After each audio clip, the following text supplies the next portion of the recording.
semua ada sampai hari ini, saudaraku.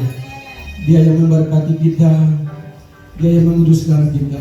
Berikan yang terbaik buat Tuhan, karena kasih Tuhan ajaib buat saya dan saudara.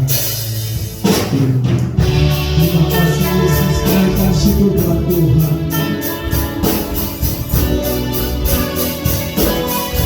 Katakan betapa besar kasih-Mu.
waktu saat ini untuk bersyukur dan memuji nama Tuhan. Mari semua yang siap untuk memuji dan meninggikan nama Tuhan, sama-sama kita mau katakan amin. Haleluya.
Penuh dengan sukacita. Tapi saya perhatikan semua cemberut. Haleluya. Mari kita nyatakan kasih Tuhan, sukacita di dalam Tuhan itu seperti apa. Kalau saudara katakan tunjuk saudara, saudara tunjuk saudari. Amin. Haleluya. Amin. Haleluya. Bertemu dalam kasih-Nya.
sebab Tuhan baik dalam hidup ini. Engkau satu-satunya harapan kami, Engkau satu-satunya andalan kami. Kami tak bisa hidup tanpa Engkau Tuhan. Karenanya kami bangga dan bersyukur atas kehebatan dan kedahsyatan Tuhan dalam setiap kehidupan kami. Terima kasih Bapa di surga. Kalau kami ada saat ini, itu karena kebaikan Tuhan, itu karena kemurahan Tuhan saja, itu karena kasih Tuhan yang tidak pernah habis-habisnya Tuhan berikan dalam setiap kehidupan kami, keluarga, rumah tangga, pribadi kami.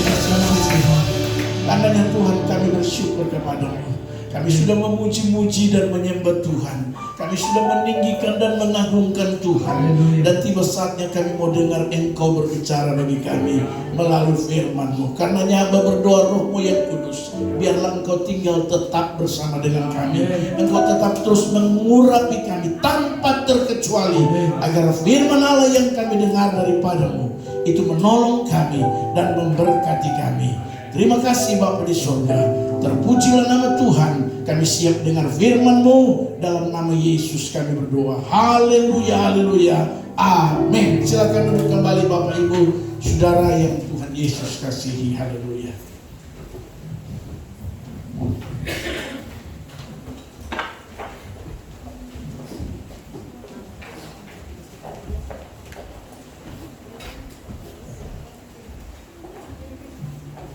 Puji Tuhan.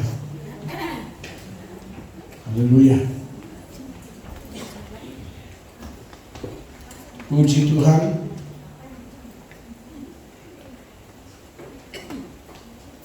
Kita sudah ada di bulan Oktober. Haleluya.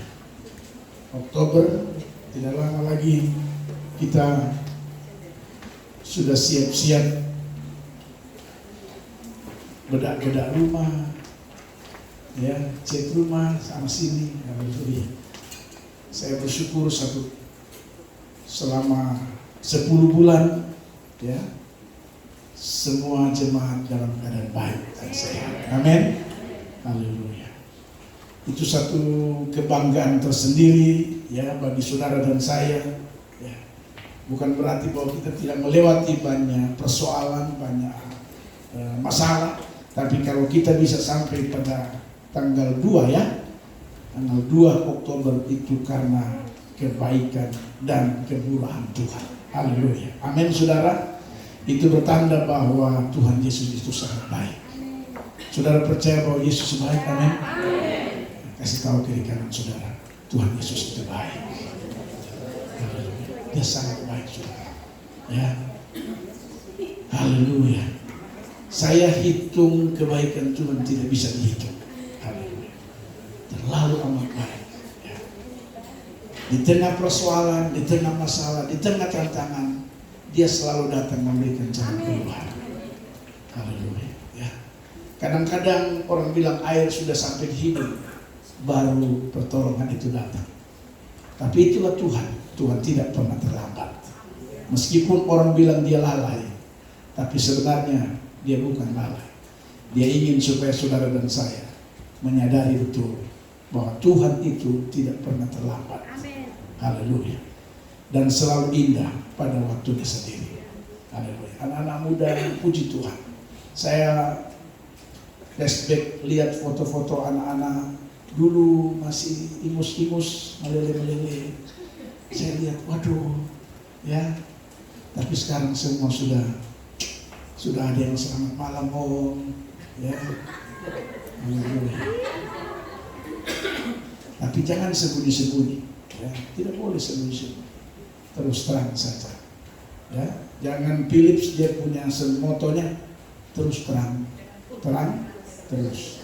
Baru anak Tuhan gelap-gelap. Wah, ini bahaya ini, ya. Haleluya. Baik, Bapak Ibu Saudara, kita akan lihat kebenaran firman Tuhan di dalam Mazmur pasalnya yang ke-86. Kita lihat ini merupakan doa daripada pemazmur Daud. 86 kita baca ayatnya yang ke-13. Haleluya. Satu ayat saja firman Tuhan yang akan kita baca, ayatnya yang ke-13.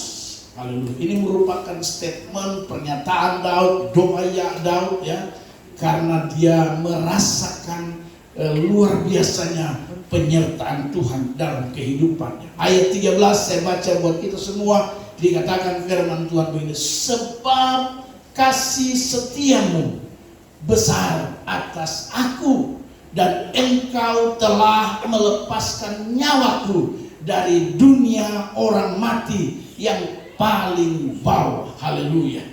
Puji Tuhan. Saudara, saya baca ulang lagi firman Tuhan berkata begini, sebab kasih setiamu, kata Daud, kasih setia Allah, kasih setia Tuhan besar atas aku.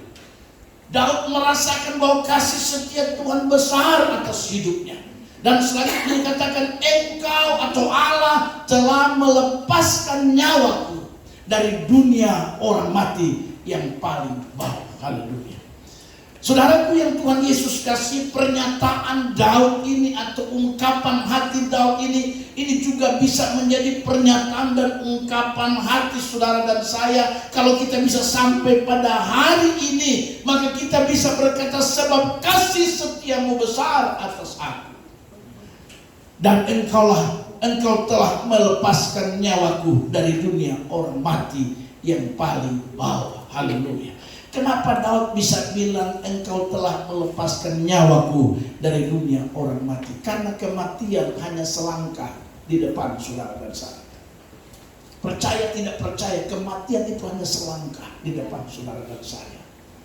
Tapi kalau saudara dan saya, dan Daud juga bisa merasakan itu, karenanya tidak heran atau tidak berlebihan Daud berkata, engkau telah melepaskan nyawaku dari dunia orang mati. Saya pun akan berkata sama seperti Daud, engkau telah melepaskan nyawaku. Kenapa? Saya hitung-hitung dalam tahun ini berapa kali saya naik pesawat. Haleluya.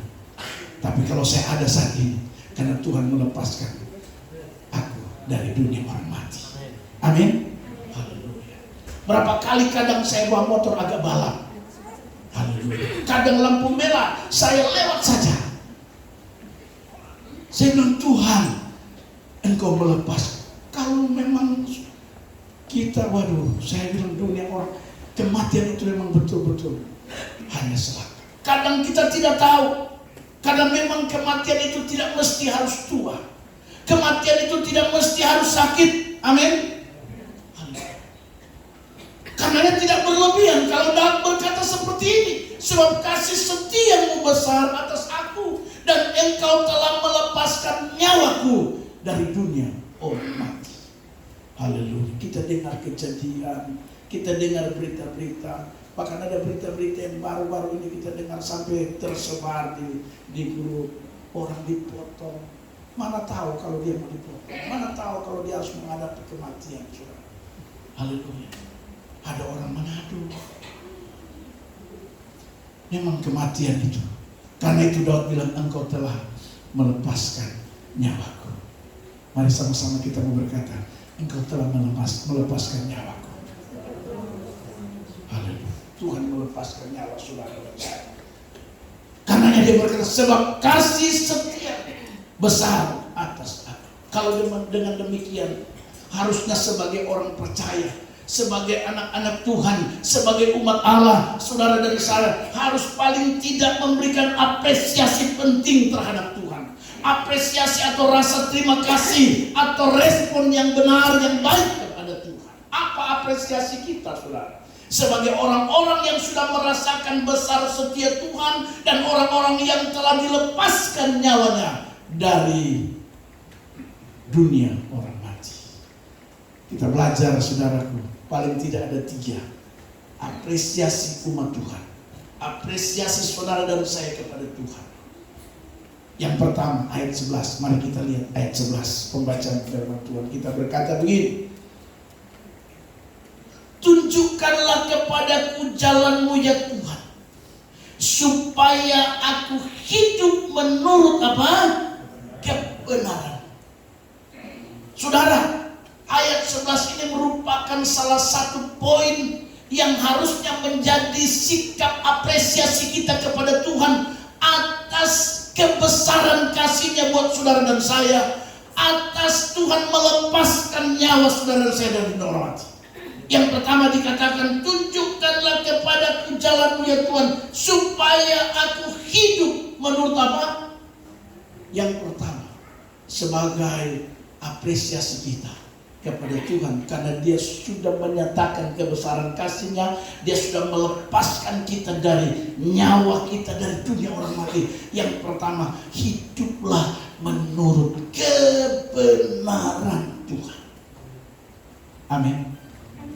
Kita tidak mungkin kasih uang sebagai apresiasi pada Tuhan. Kita tidak mungkin kasih benefit. Kita tidak mungkin kasih harta. Tapi Tuhan minta kita hanya bisa hidup menurut kebenarannya. Amin, saudara. Sebuah pemberian, sebuah persembahan yang luar biasa kepada Tuhan atas segala kebaikan Tuhan. Ketika saudara dan saya mau hidup menurut kebenaran Tuhan. Itulah yang menjadi pertanyaan daripada Daud. Tunjukkan Tuhan apa yang harus aku buat sebagai balas dan syukur saya atas kebesaran Tuhan. Dan Tuhan sudah melepaskan nyawanya dari dunia orang mati. Ayat 11 menunjukkan pada bagian pertama, jelas sekali dikatakan, supaya aku hidup menurut kebenaran. Mari kita sebagai umat Tuhan, kita mau hidup menurut kebenaran Tuhan. Amin, saudara. Bilang kiri kanan, hiduplah menurut kebenaran Tuhan. Orek saja dia, jangan malu-malu. Haleluya. Tidak rugi kita hidup menurut kebenaran Tuhan. Justru sebaliknya, dengar baik, kalau Anda tidak hidup menurut kebenaran Tuhan, itu artinya bahwa Anda tidak bisa memberikan apresiasi kepada Tuhan yang sudah menyatakan besar kasih-Nya dan melepaskan kita dari dunia orang mati. Kita cuma diminta untuk hidup menurut kebenaran Tuhan. Coba kita lihat Amsal pasal 11 ayat 19. Multimedia tunjukkan Amsal pasal 11 ayatnya yang ke-19, apa yang dikatakan firman Tuhan di sana. Jelas sekali kalau kita perhatikan, siapa berpegang pada kebenaran, terus yang sejati menuju, tetapi siapa mengejar kejahatan menuju. Ada yang mau mati cepat di sini? Kena sakit, penyakit, atau cilaka, atau mati? Tidak ada. Haleluya. Tapi kalau kita mau hidup dengan baik, firman Allah bilang apa? Pegang kebenaran, hidup menurut kebenaran. Kalau kita hidup menurut kebenaran, yang pertama Tuhan senang. Yang kedua, impact-nya, dampaknya, manfaatnya, saudara dan saya bisa hidup. Amin. Dan hidup di dalam Tuhan berbeda dengan hidup di dalam dunia. Ya, hidup orang dunia beda. Hidup orang dunia itu, ya, dia bisa saja. Ya, hidup orang dunia itu bisa saja senang. Tapi endingnya penderitaan. Itu hidup orang dunia. Dengar saya, saudara. Orang dunia itu hidupnya, cara hidupnya senang duluan. Tapi endingnya, sebuah penderitaan. Tapi kalau hidup dalam Tuhan, awalnya itu susah. Ya. Tapi endingnya, orang tua aja bilang, Mas Sanang tobat. Haleluya. Sampai tua masih menikmati hidup. Masih malam-malam. Malela toraya, sule, sorong, toraya, sule, torong. Haleluya. Tapi kalau hidup dalam dunia, coba lihat. Dulu tuh hebat, senang, mantap. Tiba-tiba tua kasihan. So menderita, terus sampai tutup usia tidak keluar dari penderitaan. Itu orang dunia.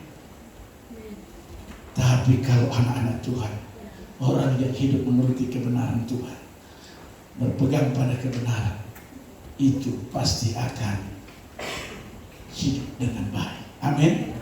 Haleluya. Jadi kita tinggal memilih mana. Haleluya. Makanya Daud bilang, tunjukkanlah kepada. Ayat 13 itu merupakan pernyataan Daud karena dia merasakan betapa baiknya Tuhan, besar kasihnya, ya. Dia merasakan Allah melepaskan dia dari dunia orang mati. Haleluya. Ayat 11 ini merupakan di mana saudara dan saya harus lakukan, yaitu kita hidup menurut kebenaran Tuhan. Haleluya. Dan kalau orang hidup dalam kebenaran, ada lagi satu ayat, ya. Semasa kita hidup, kita lihat firman Tuhan Yesaya 32 ayat 17. Ini orang yang hidup dalam kebenaran. Yang pertama dikatakan dalam Amsal, kita akan hidup, menikmati hidup, menuju kepada kehidupan yang sesungguhnya. Haleluya. Tetapi juga dalam Yeremia, dalam Yesaya 32 ayat 17. Kalau saudara perhatikan Yesaya pasal 32 ayat 17, apa kata firman Tuhan? Sekali lagi, Yesaya 32 bukan 30.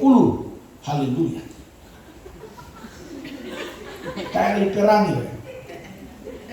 Nah, di mana ada kebenaran, kalau kita hidup berpegang pada kebenaran, kalau kita menuruti kebenaran Tuhan, Alkitab berkata, kalau ada kebenaran di situ akan tumbuh apa? Damai sejahtera. Haleluya. Ada uang, tidak ada uang, sama damai sejahtera. Orang di luar Tuhan tuh, kalau ada uang, damai sejahtera. Tapi pas uang tidak ada, KPK kejar atau pajak kejar, damai tidak ada.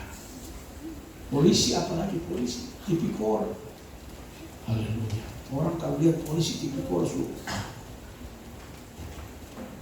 tapi kalau kita hidup dalam kebenaran, firman Allah bilang apa? Di situ akan tumbuh apa? Damai sejahtera. Dan setelah itu akibatnya apa? Ketenangan. Waduh, saudara, ya, dunia ini tidak mampu memberikan ketenangan kepada kita. Tidak. Dunia dan segala isinya tidak akan mampu memberikan ketenangan. Tapi dengar baik, kalau kita hidup menurut kebenaran, ketenangan akan datang dalam hidup saudara dan saya. Amin. Haleluya. Orang mau bicara apa, kita tetap tenang. Situasi dunia mulai goncang, kita tetap tenang. Kenapa? Karena kebenaran. Bahkan ayat yang lain Alkitab bilang kebenaran akan memerdekakan kita. Orang lain terikat, tapi kita dibebaskan karena kebenaran. Orang lain terikat ketakutan, harga BBM naik, solar naik. Bayangkan saya isi solar 1 liter 17.000 lebih. Haleluya. Sekali isi 1.400.000 ribu. Ambil dari mana? Bayangkan. Tapi kalau orang hidup dalam kebenaran, tenang saja. Mau naik ke model apakah, beras naik ke, minyak kelapa naik ke, telur naik ke, semua boleh naik, tidak masalah. Yang penting Roh Kudus turun. Kalau Roh Kudus turun, dia penolong saudara dan saya. Haleluya. Ya. Jangan sampai saudara terganggu. Saudara orang Kristen, anak Tuhan, kalau terganggu oleh karena keadaan dunia, itu Anda berarti tidak memahami kebenaran firman Tuhan yang sudah tersurat dan tersirat. Anak Tuhan tidak terganggu dengan situasi keadaan hari-hari ini, saudara. Mau bentuk model apapun, karena memang sudah tersurat dan tersirat di dalamnya. Pada akhir zaman akan datang masa yang sukar. Itu salah satunya barang naik semua. Ini belum, nanti pertama naik. Karena suatu saat subsidi akan dihapus. Hapus subsidi. Tapi tidak usah takut anak-anak Tuhan. Kita ada subsidi dari atas. Haleluya. Pemerintah silakan lepas subsidi, tapi kita punya Tuhan tidak akan pernah berhenti mensubsidi saudara dan saya. Amin. Asal kita hidup dalam kebenaran Tuhan. Haleluya. Kebenaran akan membebaskan kita dari rasa terikat, terganggu. Haleluya.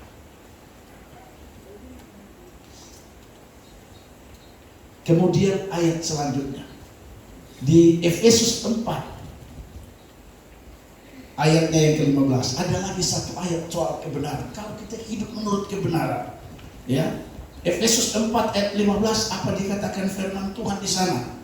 Karena itu penting sekali saudara dan saya hidup dalam kebenaran sebagai apresiasi kita kepada Tuhan yang sudah menyatakan besar kasih-Nya dan melepaskan kita dari dunia orang mati. Tetapi dengan teguh berpegang pada kebenaran, kalau kita teguh berpegang pada kebenaran dalam kasih, kita bertumbuh dalam segala hal ke arah Dia, Kristus yang adalah kepala. Yang berikut, kalau kita hidup menurut kebenaran, rohani kita itu akan bertumbuh. Haleluya. Bertumbuh pada pengenalan yang benar kepada Kristus. Saudara, kalau kita bertumbuh dalam kebenaran, kita bertumbuh dengan benar pengenalan akan Kristus. Dengar baik, saya memberitahu, lama kelamaan saudara bertumbuh, lama kelamaan saudara tidak akan pernah rasa takut lagi menjalani hidup ini. Kalau orang masih khawatir, dia belum mengenal Kristus yang sesungguhnya. Pertumbuhannya itu belum maksimal. Tapi orang yang sudah bertumbuh ke arah Dia, Kristus yang adalah kepala, dengar baik, Kristus yang adalah kepala, maka saya yakin kita tidak akan pernah khawatir menjalani hidup ini. Kita tidak akan pernah ragu, kita tidak bimbang lagi, kita tidak akan gampang kecewa, saudara. Karena kita bertumbuh sampai kata firman Tuhan ke arah Dia, Kristus yang adalah kepala. Kalau kita tahu betul bahwa Dia adalah kepala, dengar saya mau kasih tahu, apa yang kau takut? Saya contoh saja. Kalau saudara kenal betul kepala daerah, misalnya bupati, kira-kira saudara, kalau bupati saudara kenal dekat, saudara tahu betul, ya, saya yakin saudara pasti aman. Amin. Ini dunia, tapi ini Tuhan, saudara.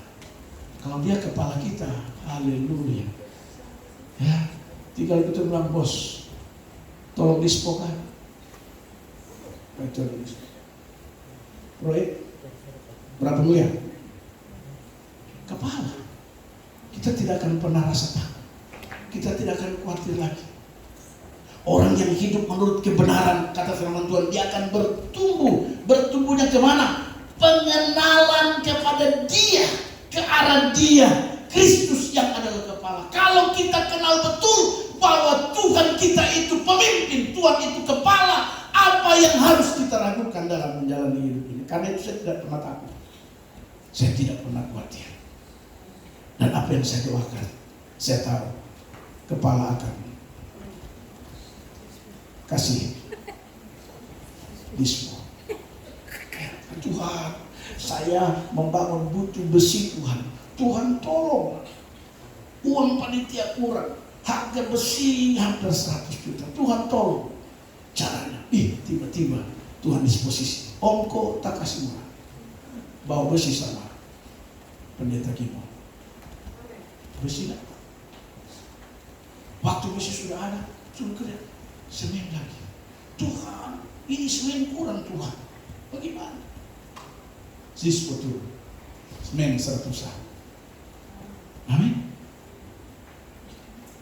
Takut buat? Kita tahu Dia kepala. Saya ibaratkan saja di dunia, kalau Anda kenal betul kepala, adakah di sini yang kerja kenal kepala? Artinya dekat. Kalau orang bilang akses, kalau akses itu, saudara, tidak bisa jadi bisa. Amin. Tidak bisa jadi bisa. Contoh, saya kasih contoh. Tidak ada di undang-undang, saudara, Gereja Bethel Indonesia Jemaat Al-Masih Kota Sorong tidak ada di undang-undang dapat bantuan dari tenda kampung. Ada, itu dilarang. Artinya tidak bisa. Amin. Tapi karena akses ada dekat dengan kepala, Amin. maka dapat diskon. Ya, 150 juta. Amin. Amin. Ini itu kalau mengerti betul bahwa Yesus itu kepala, nggak mungkin jadi mungkin. Amin. Amin. Iya, ini contoh tidak masuk akal, tapi Tuhan mampu lakukan. Ya. Amin.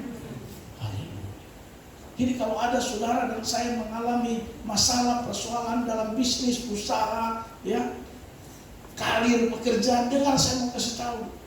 Anda harus tahu betul bahwa Tuhanmu itu kepala. Dia yang akan kasih diskon. Haleluya. Saya kalau Tuhan kasih diskon, saya bilang kau diskon.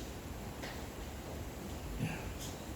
Jemaat yang mau cari kerja, percaya saja kalau sudah dapat diskon dari kepala, pasti masuk. Amin. Haleluya. Tapi itu yang saya bilang, hidup dalam kebenaran. Orang yang hidup dalam kebenaran yang ketiga yang saya temukan, dia akan bertumbuh. Dan bertumbuhnya dalam segala hal ke arah dia. Bayangkan, bertumbuh dalam segala hal ke arah dia, Kristus yang adalah kepala. Artinya dari semua aspek, dari semua sendi-sendi kehidupan, sisi kehidupan, kita akan mengetahui bahwa Kristus itu kepala. Kalau dia kepala, maka dia yang menentukan kebijakan-kebijakan. Amin. Yang bisa merubah kebijakan bukan kepala bidang. Kepala bidang itu cuma mengusulkan. Tapi yang bisa merubah kebijakan kepala. Tapi bukan kepala badan, bukan. Tapi kepala yang dimaksud sini itu 01. Haleluya. 01 kalau dia diskon tidak ada masalah.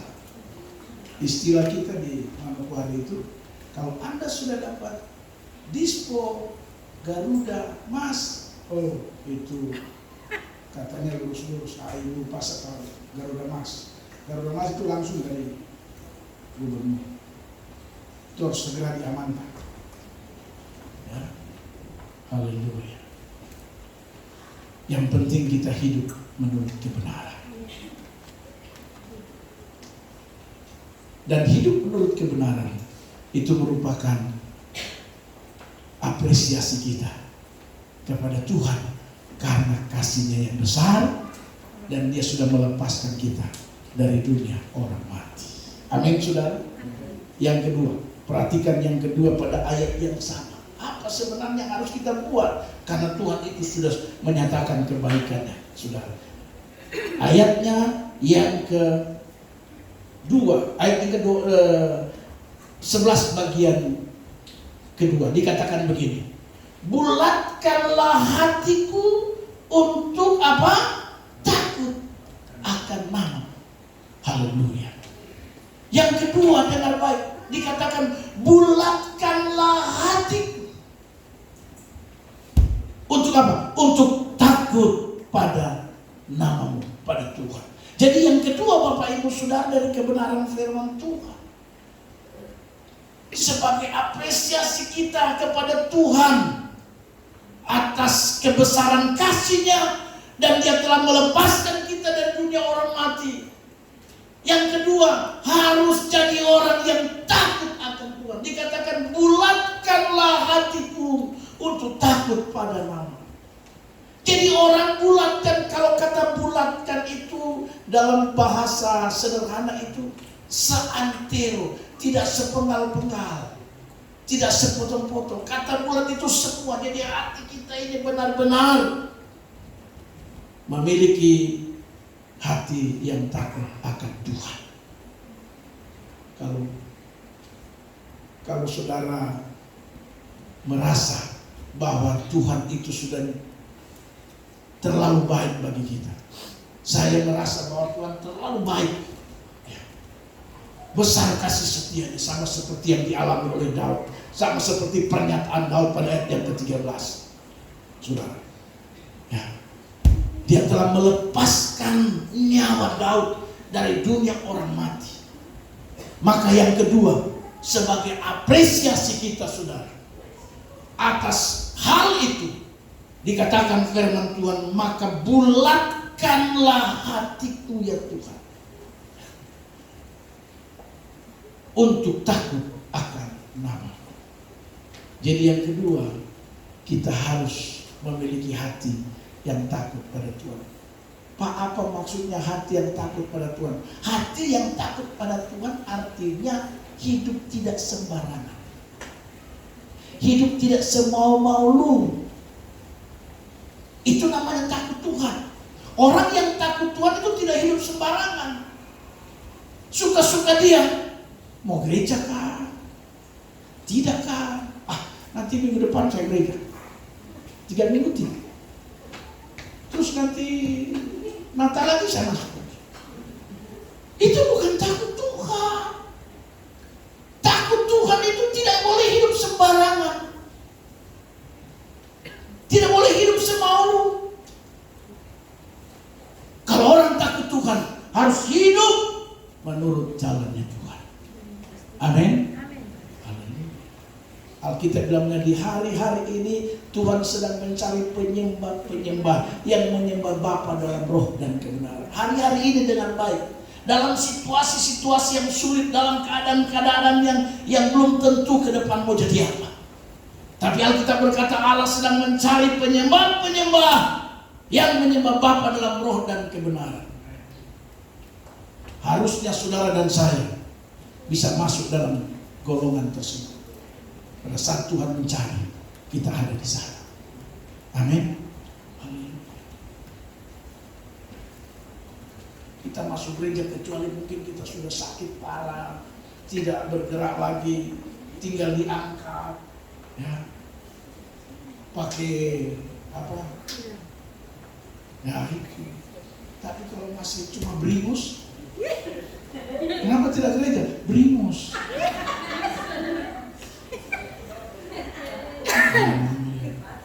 Kenapa tidak masuk gereja? Sakit kepala, batuk. Kalau saya Tuhan, untung bukan saya Tuhan. Haleluya. Masa cuma gara-gara beringus, gara-gara sakit kepala, haleluya, baru tidak masuk gereja. Itu namanya kan hidup tidak takut Tuhan. Kalau orang takut Tuhan itu tidak hidup sembarangan. Hidupnya itu selalu meminta tuntunan Tuhan. Selalu minta petunjuk Tuhan. Bukan hidup suka-suka kita. Makanya ada lagu bilang, ada lagunya judulnya Suka-sukamu Tuhan. Harusnya dibalik. Kalau orang yang takut Tuhan, itu berarti suka-sukanya Tuhan dalam hidup saudara dan saya. Amin. Makanya Paulus bilang, hidupku bukannya aku lagi, melainkan Kristus yang hidup di dalam. Itu namanya takut Tuhan. Itu orang lain, kita yang atur Tuhan. Sudah atur Tuhan, masih padahal ini siapa Tuhan, siapa hamba. Harusnya kita ini hamba, dia Tuhan. Betul? Tapi kita orang enggak, kita bikin dia hamba. Tuhan jaga saya. Dia bukan siapa. Tuhan, saya mau ke rumah. Tuhan jaga saya. Kiri kanan muka belakang. Haleluya. Kadang-kadang kita jadikan Tuhan itu seperti bukan Tuhan. Haleluya. Harusnya kita Tuhan terima kasih karena penyertaan dan penjagaan. Bersyukur pada Tuhan. Amin. Haleluya. Makanya Daud di sini dalam pembacaan firman Tuhan kita dalam ayat 13 itu jelas sekali saudara. Ya. Sangat jelas pembacaan firman Tuhan kita. Sebab kasih setiamu besar atasku, dan engkau telah melepaskan nyawa dari dunia orang mati yang paling bawah. Haleluya. Daud tidak suruh-suruh Tuhan untuk jaga. Haleluya. Tapi Daud, makanya sebagai apresiasi Daud kepada Tuhan yang sudah melakukan hal yang luar biasa. Yang kedua dia bilang, jadikan hatiku bulat untuk takut pada Tuhan. Jadi saudara dan saya, mari kita mau hidup takut akan Tuhan. Takut akan Tuhan itu hidup tidak sembarangan. Makanya dalam Amsal berkata, takut akan Tuhan definisinya menjauhi. Ya. Itu definisi takut akan Tuhan, menjauhi kejahatan. Artinya tidak hidup suka-suka dia, mau bikin apakah. Ya. Suami-suami takut akan Tuhan. Kalau suami-suami takut akan Tuhan, istri-istri aman. Lancar itu. Haleluya. Makanya istri berdoa supaya suamimu takut Tuhan. Haleluya. Sebaliknya, kalau suami-suami mau lihat pelayanan istri itu mantap, servisnya mantap, pelayanannya mantap, dia harus jadi istri yang takut Tuhan. Kalau dia bukan istri takut Tuhan, dia servis orang lain.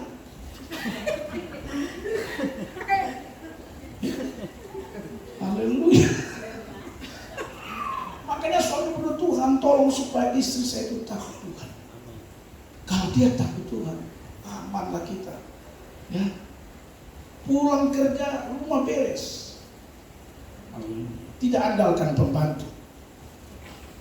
Pulang kerja bila perlu istri karena takut, Pak, capek kan? Dia capek. Pijit saya, oh dia pijit. Istri itu harus bisa pijit suami. Gitu. Jangan biarkan pembantu pijit suami. Atau karena mungkin karena tidak ada pembantu, akhirnya dia mencari tempat pijit yang lain. Haleluya. Itu tidak boleh. Istri harus bisa pijit. Ada tempat pijit ditulis pijit plus. Baru orang bilang plus itu salib. Kan di mana-mana kalau plus itu salib. Apalagi kalau sudah lihat salibnya orang Israel, plus. Kalau orang Barat punya salib, kaki panjang, kecil dia punya, kayak layang-layang begitu. Tapi kalau salibnya orang Israel, plus. Haleluya. Jadi orang bilang, itu pijat salib ya. Jadi saudara yang Tuhan Yesus kasih, istri-istri harus jadi istri takut Tuhan. Amin, istri-istri. Kalau istri takut Tuhan itu, suami itu senang. Ya. Dan memang pergumulan suami harus jadikan berdoa supaya istri-istri takut Tuhan. Ya. Nah, istri kalau takut Tuhan, dia sudah pelayanan bagus, dia juga berjuang, dia penolong. Jadi istri kan takut Tuhan, penolong. Kalau istri tidak takut Tuhan, penodong. Habis bulan dia suka nanya, gaji mana? Gaji bulan ini? Potongan berapa? Kredit berapa? Sisa berapa? Over kami. Itu istri penodong. Istri itu penolong. Habis bulan, bagaimana Pak? Masih cukup? Nah ini saya ada pintar-pintar saya online, puji Tuhan, saya punya pepaya tono, pisang goreng, laku semua. Nah, itu istri penolong, membantu suami. membantu pendapatan suami. Yang istri cuma di tempat tidur, istri suami bekerja, istri tempat tidur bermain Facebook saja. Harus bantu suami. Sekarang ini gampang sekali untuk membantu keuangan ekonomi rumah tangga, karena ada media sosial. Jual apa kek? Bisa. Haleluya. Baju bekas kah? Kan ada baju bekas. Cuci bersih, pakai wangi, setrika, isi plastik, pakai merek sendiri. Alenta Fashion. Foto track. Anak saya novela, jualan. Itu.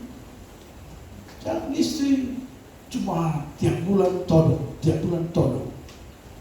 Jadi istri penodong. Itu tidak takut Tuhan, saudara. Haleluya. Jadi yang kedua, Bapak Ibu Saudara, saya ulangi lagi. Sebagai apresiasi kita kepada Tuhan, karena Tuhan itu sudah menyatakan kasih-Nya yang besar dan telah melepaskan kita dari dunia orang mati, nyawa kita, saudara. Yang kedua, kata Daud di sini, ya, dari ayat 12, dari pembacaan firman Tuhan kita, saudara, dikatakan,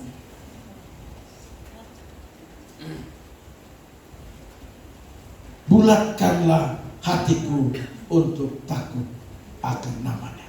Artinya yang kedua saya beritahu, mari kita mau hidup menjadi orang yang takut akan Tuhan. Amin, saudara.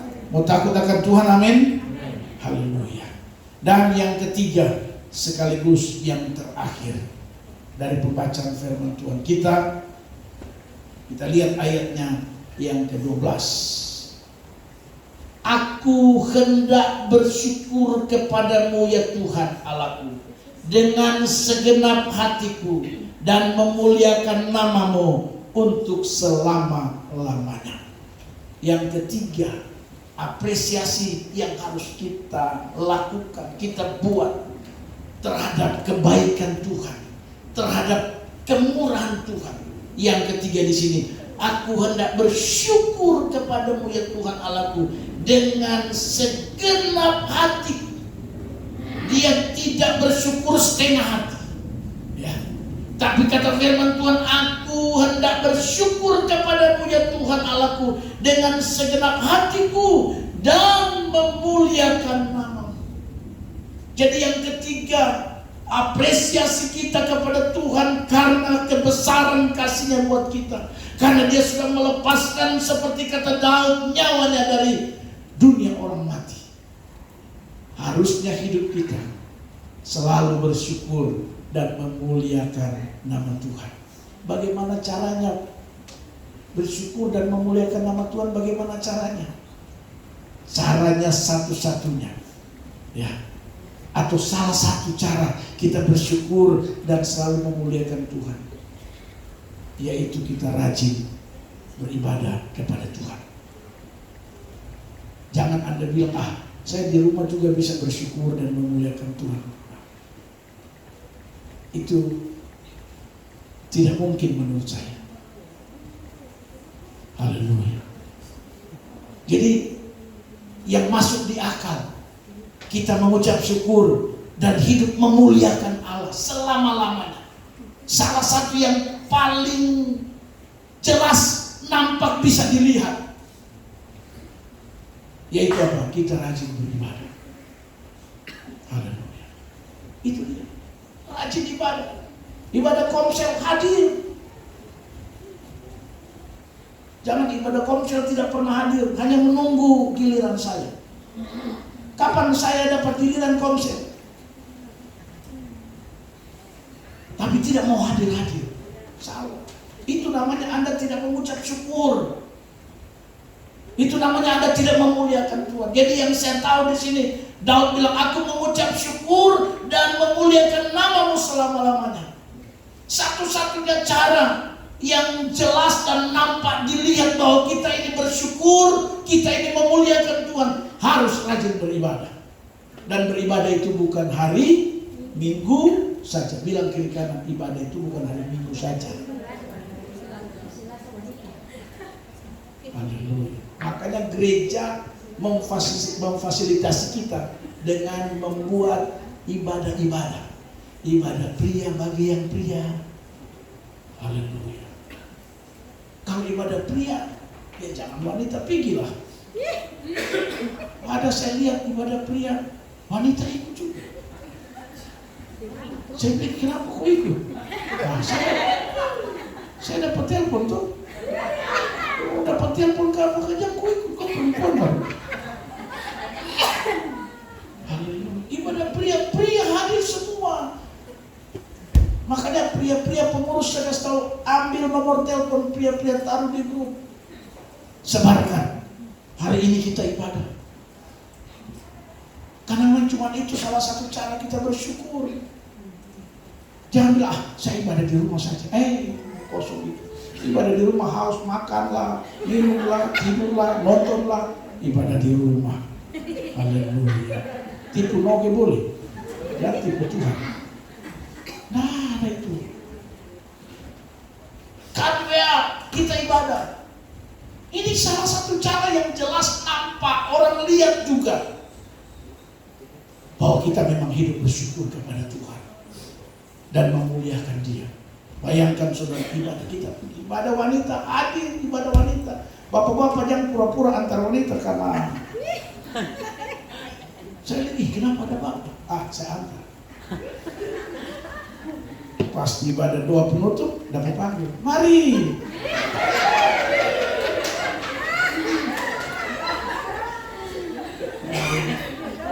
Tapi itu biasa, tidak apa-apa. Yang saya mau tekankan di sini, kita harus ibadah. Haleluya. Pemuda juga, saya bersyukur pemuda sudah luar biasa. Ya, mereka ibadah sudah banyak orang. Haleluya. Tapi jangan karena pikir mau Raja Ampat baru saudara ibadah rajin. Pas pemuda tidak ada program, malas lagi. Haleluya. Jadi itu yang saya temukan Bapak Ibu Saudara. Aku hendak bersyukur kepadamu ya Tuhan Allahku dengan segenap hatiku, bukan setengah hati. Kalau ada kata segenap hati, berarti ada juga yang setengah hati. Karena itu saya mengingatkan kepada kita, tidak boleh setengah hati, harus segenap hati. Memuliakan nama Tuhan segenap hati. Segenap hati itu berarti ada tindakan, ada perbuatan nyata, bukan cuma di mulut saja. Makanya ibadah itu salah satu cara yang saya temukan. Kita bersyukur, ya. Dan bersyukur itu tidak harus dengan ya kita pergi ibadah itu. Beda lagi dengan pengucapan syukur yang lain, ya. Seperti Pak Martin bikin saya kemarin itu lain lagi itu. Itu konteksnya lain. Tidak beda, itu beda. Yang saya maksudkan ini ibadah saja itu sebagai bukti kita bersyukur. Kalau yang kemarin itu konteksnya lain. Itu bisa masuk kategori todongan itu. Haleluya. Jadi Bapak Ibu Saudara yang Tuhan Yesus kasihi, ada 3 hal yang harus menjadi apresiasi kita kepada Tuhan atas kasih setia yang besar dan atas Dia melepaskan kita dari nyawa kita dari dunia orang mati. Menurut Daud, yang pertama, kita harus hidup menurut kebenaran Tuhan. Hidup saja menurut kebenaran Tuhan. Itu sudah rasa saudara punya apresiasi kepada Tuhan. Dan hidup dalam kebenaran Tuhan itu tidak ada ruginya, banyak manfaatnya. Haleluya. Selain menyenangkan Tuhan, Alkitab berkata, kita akan mengalami damai sejahtera dan ketenangan. Tetapi juga kita akan bertumbuh ke arah Dia. Kita akan mengaku Dia sebagai kepala yang mengatur segala-galanya, yang menentukan hidup saudara dan saya, dan yang membuka tingkat-tingkat langit untuk memberikan pertolongan buat saudara dan saya. Yang kedua, apresiasi yang kedua, kita harus membulatkan hati kita untuk takut pada Tuhan.